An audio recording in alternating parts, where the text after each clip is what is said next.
This is important information. One of the culprits has a black horse with a white stocking. So if we can find this fashion-conscious horse, we can find the culprit. Now, I feel like I've been doing a lot of waffling around for the past few videos. Just been wandering around, not sure what to do, not sure where to go, and I don't like that. Doesn't make for an exciting mystery. So here's what I did. I went ahead and I played through to the end of the game on my own, and I took notes on what I have to do.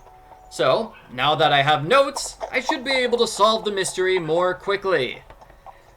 For example, my notes say this is the time that I visit Ramford Bridge in order to get an exciting death sequence. All you have to do is go over here and turn around. I have to put this out or the whole bridge may go up in flames. Dangerous music. Dangerous, exciting music. What you want to do is grab this bottle, fill it with water, and then use that to put out the fire. This looks like a note tied to the arrow. Let's see what it says. Stop meddling or else! Oh, those evil, evil culprits writing notes. Not to be confused with this note. This note, the other note from the culprits, yeah, that's a completely different note. Alrighty, so now that we have that taken care of, we can find the horse at Lambton.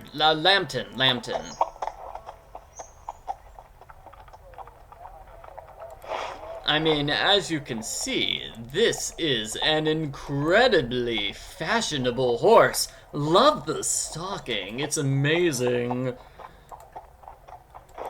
So let's snoop around here. It's got the culprit shirt. Goods received, pistols, powder, lead shot. Somebody's paying the culprits. And a mask. Looks like a culprit thing. So definitely I would say this is a culprit horse. Gotta be a culprit horse.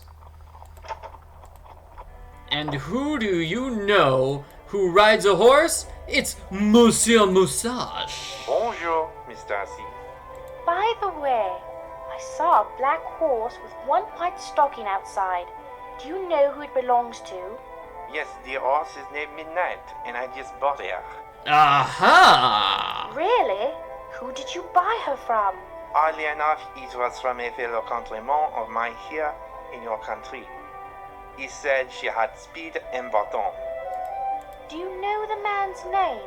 He said his name was Etienne Dupuis, but I am not at all certain he was being honest. But I got a good deal on the mare, so I wasn't too particular. She is a beauty. Would you consider selling her? I would, but I need such a horse for my present business engagement.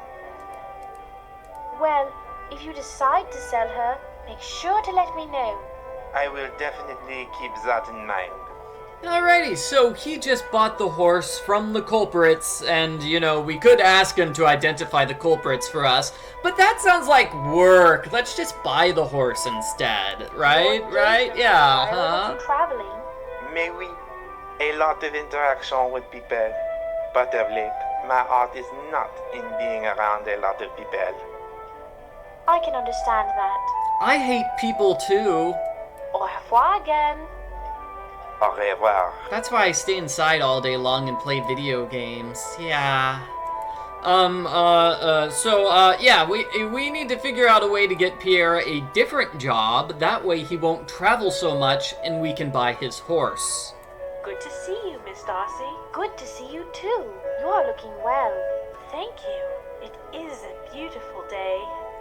You're looking well, kitty. And by looking well, I mean you look exactly the same as always. Indeed, it was a lovely ride over. I hope you have news for me. Not much, but your cousin, Mr. Clement Weatherby, did stop by last night. What? Are you saying Clement actually got off of the couch? I don't believe it. It appears all lost last evening was your game. Yes, he gave one of his poetry recitals extolling his genius and sharing his newest creation. It wasn't that awful one about the lass, was it? The very one. Oh no, that poem is awful! I don't want to say what happened, but he found a really horrendous rhyme for loss. Curiouser and curiouser. Just the word I was thinking of. I believe he threw a copy of his poem into the dustbin when he was through, and everyone cheered. I'm not sure if they were cheering for the poem or for his action.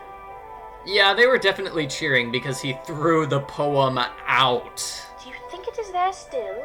I believe so. Did you notice if Clement talked to Pierre? No, Clement was far too involved with his poetry to really spend much time conversing with anyone, unless they were praising him before the entire room. Well, I have to go. See you later, Miss Darcy. Be seeing you.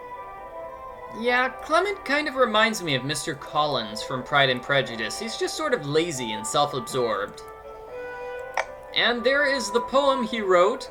Oh, my love's like a red, red nose. What we want to do is match it with the note from the culprits. Matched perfectly. It looks as though this note was torn from the poem Clement left in the tavern. If I hold it to the light, I can see the Pemberley watermark quite clearly on both pieces.